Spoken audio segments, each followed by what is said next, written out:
بسم الله الرحمن الرحیم. قدرمندو لیدونکو او اوریدونکو ګرانو هیوادوالو سلامونه او احترامات مې ومنئ.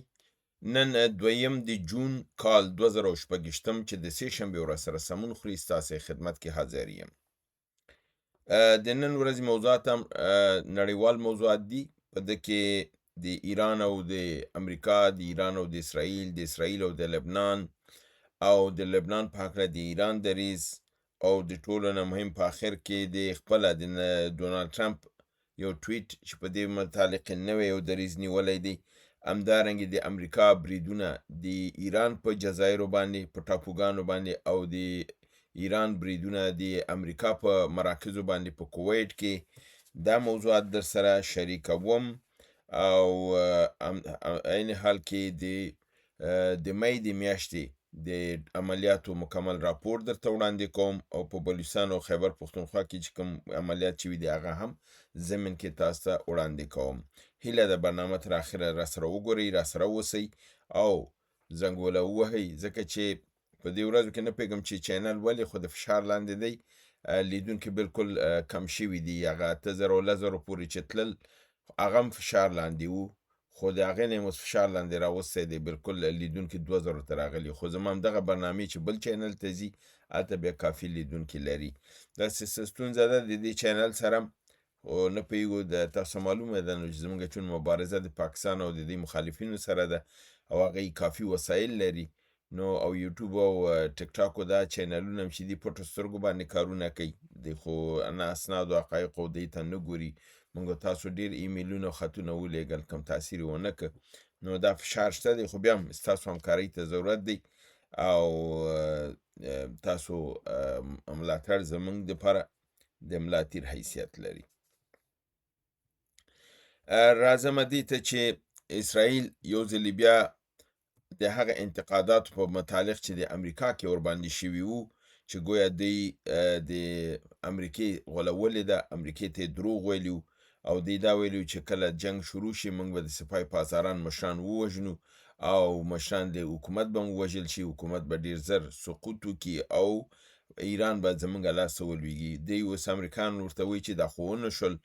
د دې بابت نه تاسو دغه کوئ، ګورئ چې یو ځلې بیا اسرائیل هدفمند بریدونه په ایران کې شروع کړي دي او د ایران نظامی مشران د سپاه پاسداران او د سپاه انقلاب دغه مشران ولي چې په دې زمره کې د خاتم الانبیا د بریګیډ یا د سټلایټ بریګیډ، یعنی هغه محوره یا د سپوږمکۍ کوم شعبه چې ده چې دا مسؤلیت لري او په دې متعلق د چین نه دوی یو سپوږمکۍ اخیستې وه، خو هغه سپوږمکۍ دا هوښیاري دوی کړې ده چې کنټرول یې د چینایانو لاس کې ورکړی دی، خو استفادت یې نه ایرانیان کوي. چون نو اسرائیل او امریکا هغه سیاره ویشتلی نشي چې چون هغه د چینایانو لاس کې ده، د هغې کنټرول کې ده، که ولي چینایانو سره مستقیما جنګ مسله ده. نو پاسېدلي دي چې هغه سنټر چې دغه سپوږمکۍ کنټرولوي یې دا په یو جزیره کې دی او په هغه ټاپو کې د دې هغه مشر چې دی هغه بریګیډر عبدالوحید خاقان نومېده. نو اسرائیل حمله کړې ده او دغه بریګیډر چې دی یا ډګروال چې موږ تاسو ورته وایو، دی په د هماغه خپل په شعبه کې په هماغه ځای کې ویشتی دی او شهید کړی دی، چونکې وحید د همدغې سپوږمکۍ د چلولو مسؤول او د همدې ځینه دوی د امریکا په کشتیګانو باندې په مراکزو باندې د دغې سپوږمکۍ نه کار اخیسته او بریدونه یې کول چې دغه کنټرول مرکز ورته وهلی دی او د شهید کړی دی. همدارنګې دغه مرکز چې کوم ځینه ویشتل شوی و دا د کویت د امریکا د یو مرکزي قواو نه ویشتل شوی و چې ایران بیرته په هغه ځای باندې برید کړی دی او د په امریکایي هغه اډه چې د کوم ځای نه په دغې ټاپو باندې برید شوی او عبدالوحید خاقان یې وهلی هغه ځای وهلی دی او کاملا یې له منځه وړی دی. همدارنګې د سریک په جزیره کې چې دلته د همدغه سامی بصري دستګاه چې د دوی وه دغه دغې والده امریکایانو وهلې ده او دغه نفر چې وژل شوی د اسرائیلیانو کړی دی او کمانډ اند کنټرول سنټر یې ورته وهلی دی. خپل امریکایانو ویلي دي چې موږ د خارګ او د قشم په جزایرو باندې برید کړی او هلته د ایران هغه مراکز وهلي چې زمونږ MQ9 او MQ1 ریپر ډرون تیارې چې ډېر قیمتي تیارې دي هغه یې ورته وهلې وي، نو ځکه موږ یې دې بدل واخیسته. او پاسداران انقلاب دعوا کړې ده چې موږ هغه مرکزونه چې سریک باندې برید کړی هغه موږ وهلي دي او د دې په مقابل کې عکس العمل ښودلی دی. او همچنان دا ویل شوي دي چې په کویت کې د ابو سلیم په نامه دوی چې کوم پایګاه ده امریکایي دا هم وهل شوې ده.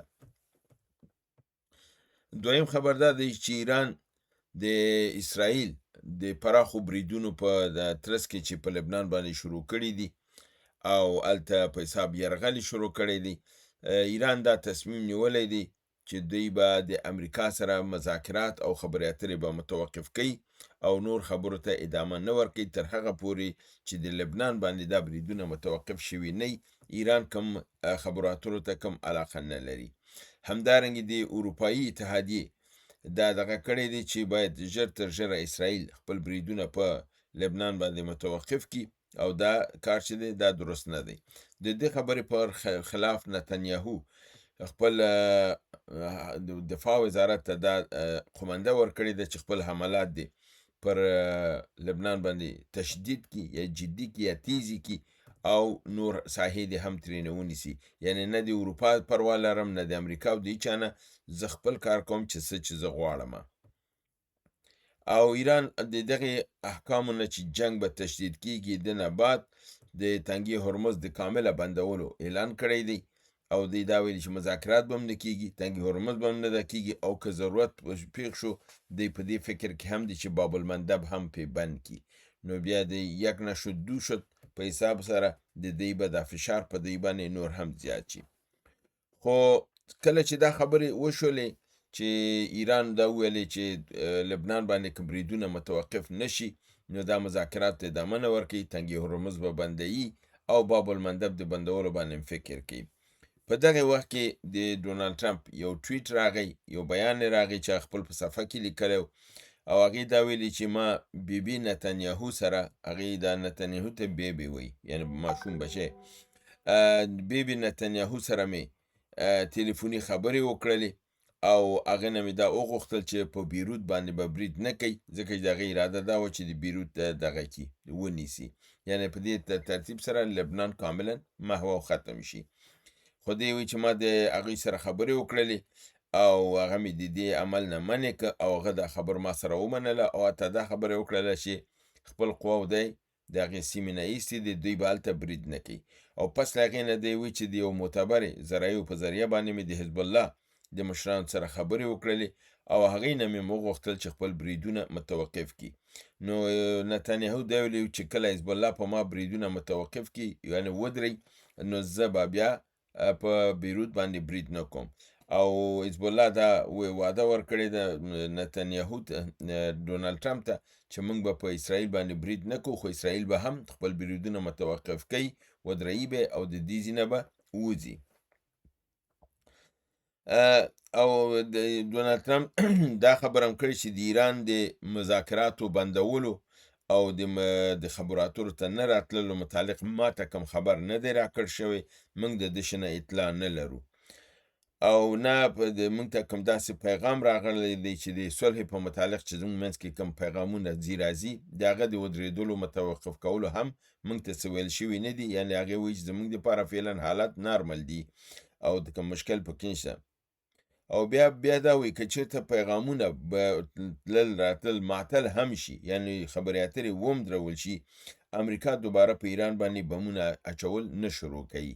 یعنې دا وایي چې که مذاکرات وم نشي موږ په ایران دوباره برید نه کوو. او ویل چې که ایران دا فیصله کړي موږ د ایران د دې فیصلې سره کوم مشکل نه لرو، موږ به انتظار وباسو د هغه وخته دپاره چې ایران په خپله زموږ شرایط ومني او هغې ته آماده شي نو موږ به بیا خبرو ته ور وګرځو.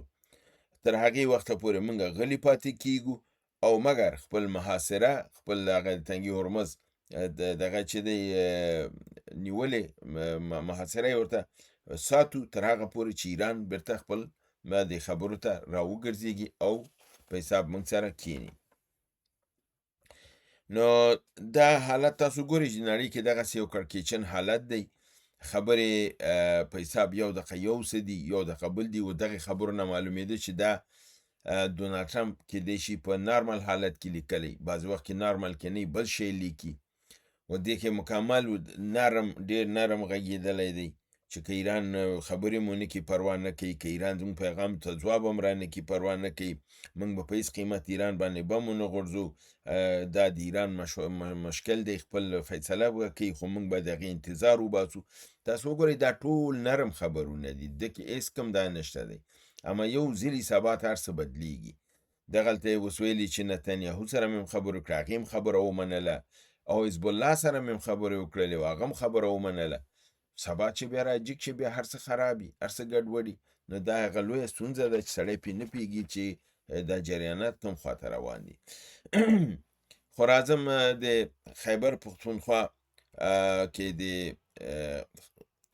مجاهدینو بریدونه پر پاکستاني پوځ باندې. پرون بلوچستان کچ ولسوالۍ کې په دشت سیمه کې بلوچ وسلوالو د سرحدي ځواکونو FC او پوځ پر کاروان باندې برید کړی دی. په دغه برید کې SSG کمانډو او FC پولیس 11 افسران دا سرتیري وژل شوي دي او ډېر تعداد یې نور ټپیان دي. همدارنګه په شمالي وزیرستان په میرانشاه کې جګړه شوې ده چې دغه جګړې په ترڅ کې 14 پوځیان وژل شوي دي. اوس تاسو د مې د میاشتې د تیرې میاشتې مجموعي عملیات او د هغه منطقې سیمې او څومره عملیات شوي دي، څومره پکې ټپیان شوي دي، څومره وسایل غنیمت نیول شوي، دغه ټول مکمل راپور ستاسو حضور ته وړاندې کوم. د مې د میاشتې مجموعي عملیات 309 دي. په دې کې 315 وژل شوي دي او 380 ټپیان دي او 14 تنه ژوندي وړل شوي دي چې دې نه مجموعاً جوړېږي 695 وژل شوي او ټپیان او 14 ژوندي ترېنه جدا دي. هغه ادارو چې په دې کې نقصان ډېر لیدلی دی، ضرر ورته رسېدلی دی: فوج 344 تنه، FC 230 تنه، پولیس 81 تنه، همدارنګې امن کمیټه 40 تنه. د عملیاتو نوعیتونه چې یعنې کم رقم عملیات شوي دي: سنایپري بریدونه 71 دي، ګوریلایي بریدونه 80 دي، تعرضي بریدونه 28 دي، کمین چې وهل شوی دی 29 دي، لاسي بمونه چې غورځول شوي 30 عملیات دي، هدفمند بریدونه 20 دي، د میزایلو حملې 22 دي، ځوابي حملې 21 دي او استشهادي حمله 1 سرته رسېدلې ده.